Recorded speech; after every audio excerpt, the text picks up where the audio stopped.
The descent into Aqualith stole Darius's breath. Through the submersible's viewport, the underwater city materialized like a fever dream. Towers of living coral pulsing with bioluminescent light, bridges woven from crystallized seawater, gardens of flora that swayed despite no current. Everything glowed, amber, violet, cerulean. The ocean pressed against an invisible dome above, teeming with creatures that belonged in mythology. "Beautiful, isn't it?" his escort murmured. Darius only nodded. Beauty didn't erase his apprehension. The delegation hall stood at Aqualith's heart, a circular chamber where light refracted through walls like liquid diamonds. The Council of Tides occupied elevated seats, beings with features both familiar and alien, their skin ranging from pearl to deep indigo. At the center stood Ambassador Rhea Solon. She was taller than Darius expected, her silver skin seeming to shimmer with internal light. Azure hair floated around her shoulders as though suspended in water, and her eyes, crystalline blue, held no warmth whatsoever. She wore robes that looked carved from ice. "Ambassador Vance," her voice carried the resonance of deep water. "Welcome." The negotiations proceeded smoothly until Counselor Merith introduced the proposal. "To cement our alliance, we suggest a bonding ceremony between Ambassador Solon and Ambassador Vance. It is our highest tradition." Darius felt his jaw tighten. "With respect, I must decline. Marriage as a political tool isn't something my people practice anymore." "It's not merely political," Merith insisted. "It's symbolic unity." "Then find another symbol." Darius kept his tone diplomatic but firm. "I won't reduce myself or Ambassador Solon to a contract." He glanced at Rhea, expecting protest. Instead, she remained motionless, her expression carved from stone. "If Ambassador Vance finds the arrangement unsuitable, we shouldn't force antiquated customs upon him." Her words were perfectly neutral, but somehow they felt like dismissal. The meeting concluded in uncomfortable silence. As Darius left, he caught Rhea watching him with those impenetrable eyes. No anger, no disappointment, nothing. Just ice. His quarters overlooked the city's gardens, where impossible flowers bloomed in eternal twilight. Darius stood at the window, unsettled. He'd made the right choice, hadn't he? Marriage required genuine feeling, not political convenience. Yet something about Rhea's complete indifference bothered him more than outrage would have. She had agreed with me too easily, as though the matter held no importance whatsoever. As though he held no importance. Darius turned from the window, pushing the thought away. He had 10 days to finalize trade agreements. He'd stay professional, complete his mission, and return home without complication. The plan seemed perfectly reasonable. He had no idea how thoroughly it would unravel. Darius couldn't sleep. The bioluminescent glow that permeated Aqualith created an eternal twilight that confused his circadian rhythms. Or perhaps it was the weight of the day's negotiations, each session with Rhea more frustrating than the last. She was brilliant, efficient, and utterly impenetrable. Every conversation felt like speaking to a beautiful statue. He decided to walk, hoping movement might quiet his restless mind. The palace corridors twisted in ways that defied logic, organic passages that curved and branched like the interior of a massive shell. Darius took turns at random, letting the ethereal light guide him, until he realized he was hopelessly lost. The hallways here were narrower, more intimate, clearly not meant for guests. Then he heard it. Music, soft and haunting. Following the sound, Darius discovered a corridor ending in walls of translucent crystal. Through them, he could see into a vast chamber, though the view was prismatic, distorted. He knew he should turn back, but the melody drew him closer. The singing stopped his heart. Through the crystalline wall, he saw Rhea alone in a private garden unlike anything in the public spaces. Flowers floated freely, suspended in some invisible medium, their petals releasing gentle light. Rhea moved among them, and she was transformed. Gone was the rigid posture, the stern expression. She danced between the floating blooms, her movements fluid and unself-conscious. She touched the petals tenderly, whispering to them, and then, impossibly, she laughed. The sound was like water over smooth stones, musical and unguarded. Darius pressed closer to the wall, transfixed. This couldn't be the same woman who'd regarded him with such cold indifference. Rhea Solon gathered a cluster of luminous flowers, bringing them to her face and inhaling deeply, her eyes closed in pure contentment. She began singing again, a melody in her native tongue that carried such longing it made his chest ache. She reached up, running her fingers through her floating hair, tilting her head back with a smile so genuine and radiant that Darius felt something shift fundamentally inside him. This was who she really was, not the Ice Queen diplomat, but someone with depths he'd never imagined. Someone who nurtured secret gardens and sang to flowers and smiled like dawn breaking.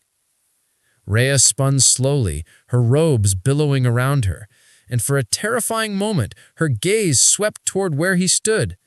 Darius froze, holding his breath, but her eyes passed over the translucent wall without seeing him. She couldn't see out as he could see in. She sank onto a bench carved from living coral, her expression softening into something almost melancholy. She plucked a single floating petal from the air and held it in her palm, watching it glow. Sometimes I forget what it feels like to simply be.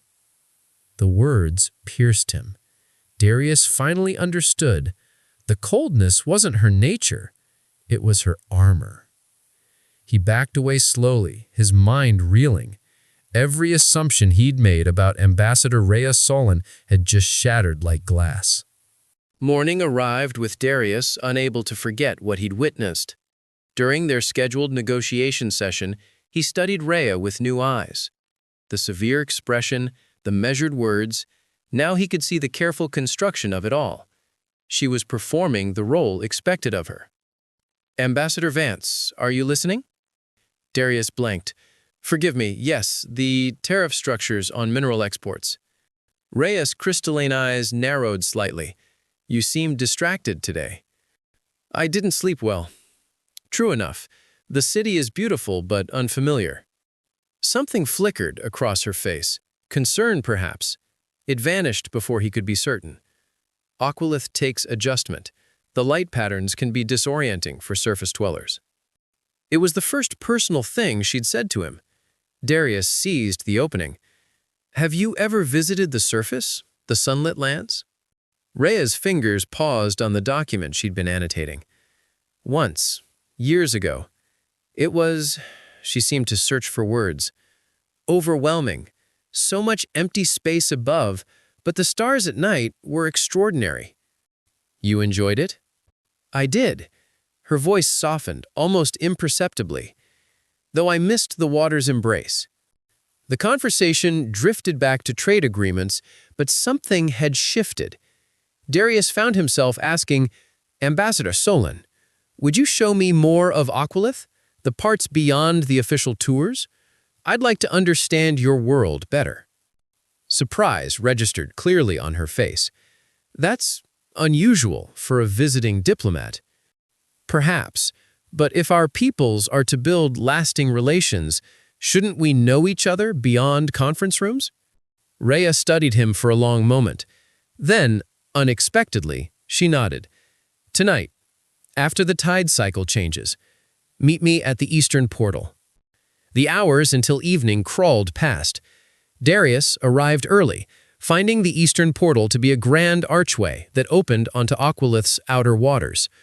Rhea appeared precisely on time, now wearing simpler attire, flowing garments that moved like liquid silk.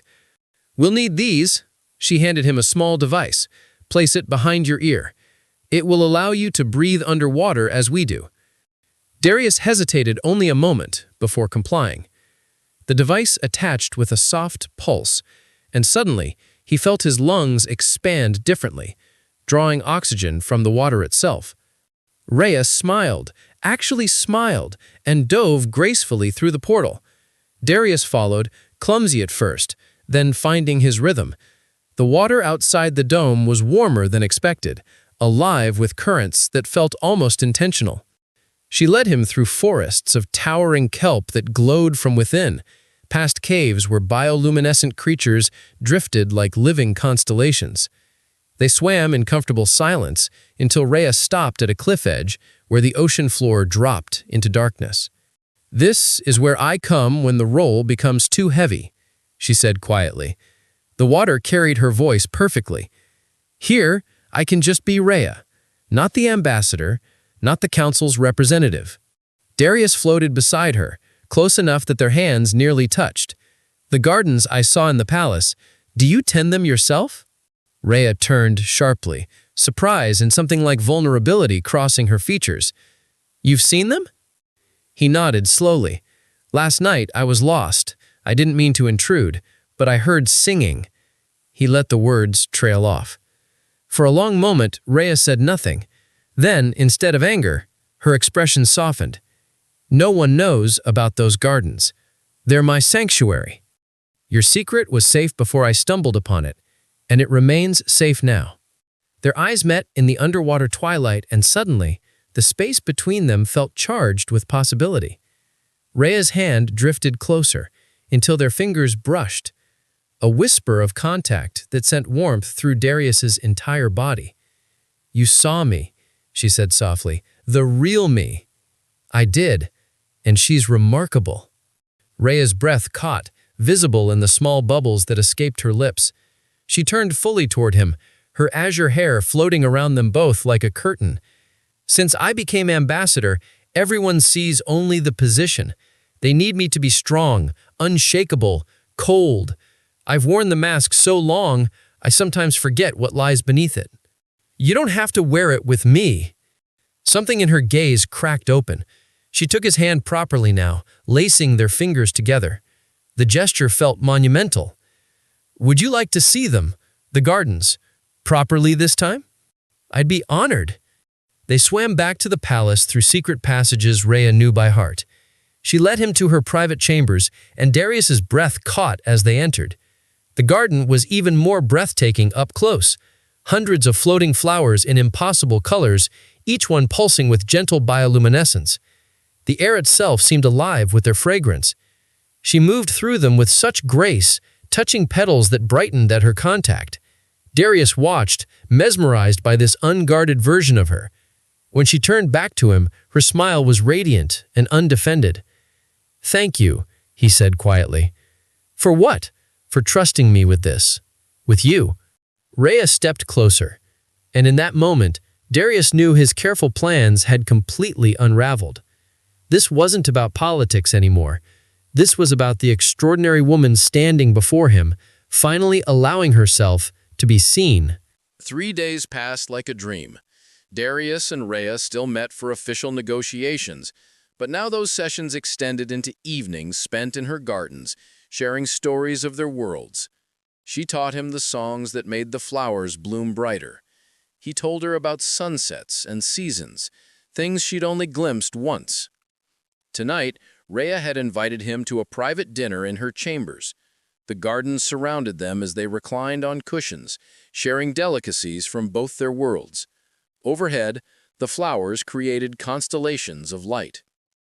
"I've been thinking about the bonding ceremony," Rhea said suddenly, her voice quiet. Darius's heart stuttered. "Oh?" She turned to face him, and he saw vulnerability written plainly across her features.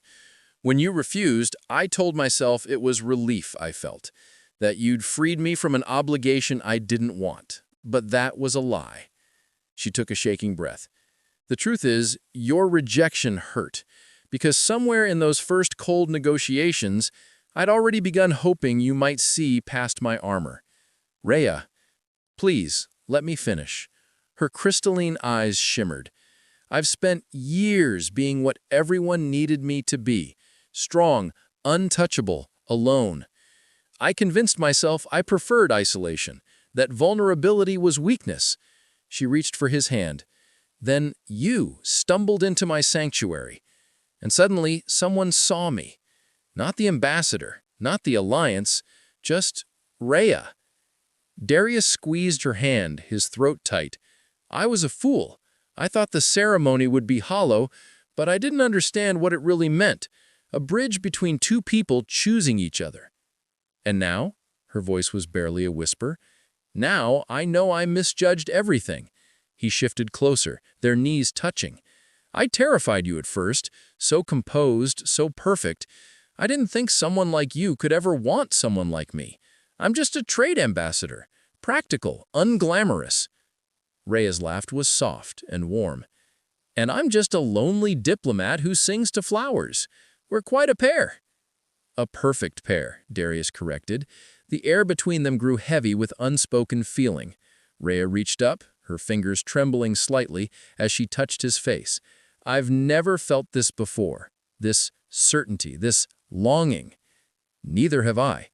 She leaned in slowly, giving him every chance to pull away. But Darius closed the distance instead, their lips meeting in a kiss that felt like coming home.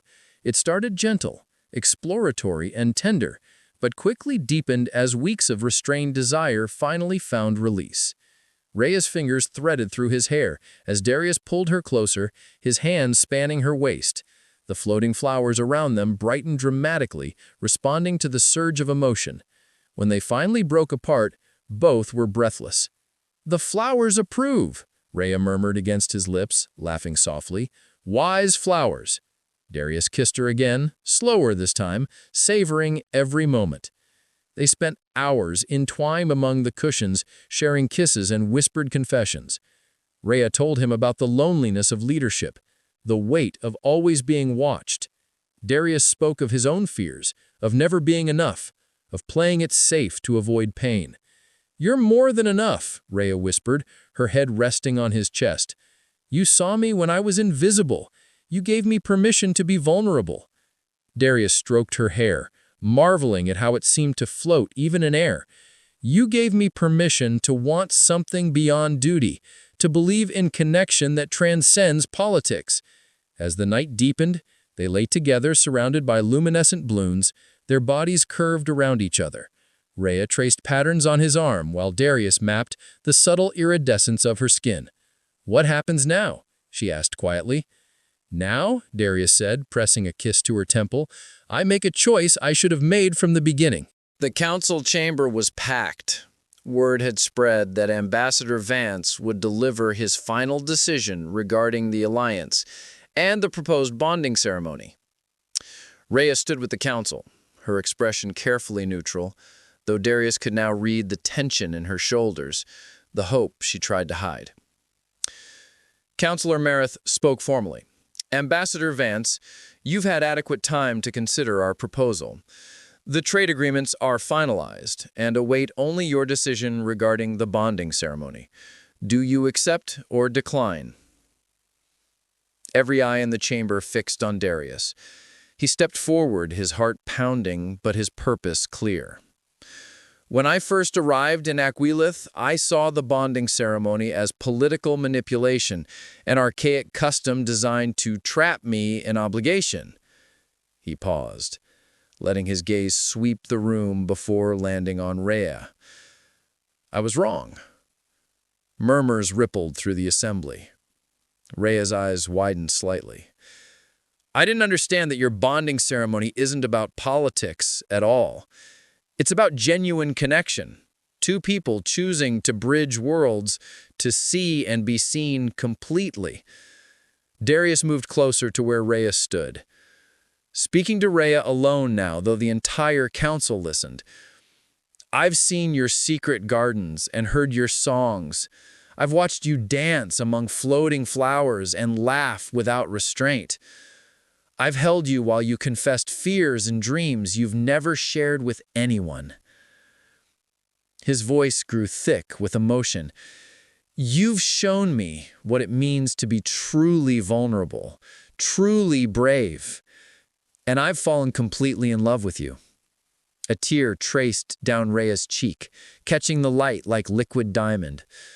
"So yes," Darius said clearly, addressing the council again, "I accept the bonding ceremony, not because of politics, not for the alliance, though that matters.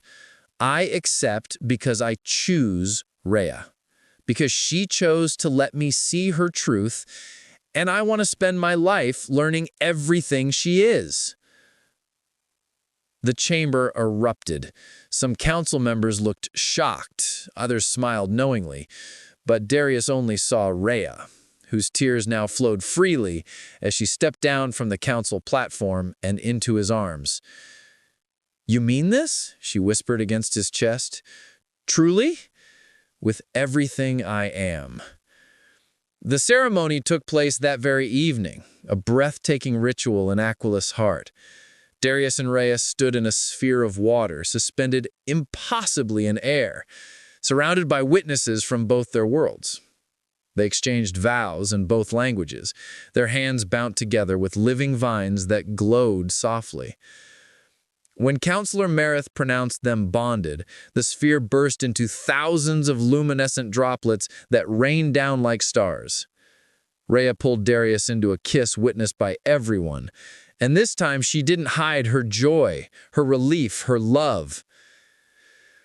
Later, in the privacy of Rhea's chambers, now their chambers, they lay together among the floating gardens. The flowers blazed brilliantly, responding to the overwhelming emotion that filled the space. "I never believed I'd find this," Rhea murmured, her head on Darius's shoulder. "Someone who would look past what I had to be and love who I actually am. I never believed I'd be brave enough to risk it, to let myself want something beyond safe and predictable. We'll have to divide time between worlds, learn to live in both water and air. Worth it. For you, everything's worth it." She rose up on her elbow, looking down at him with eyes that held oceans. "I love you, Darius Vance, my stubborn, wonderful husband. I love you, Rhea Solon, my secret gardener, my bridge between worlds." Outside their chamber, Aquileth glowed with celebration. But inside, surrounded by flowers that sang with light, two people who'd almost missed each other held tight to the love they'd chosen. The alliance between their peoples would stand for generations, but it was built on something more powerful than politics. It was built on two hearts that dared to be vulnerable, to be seen, and to choose connection over fear. In the morning, they would begin navigating their new life together.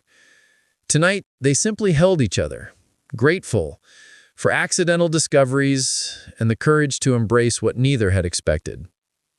Love, it turned out, required no translation between worlds. The end.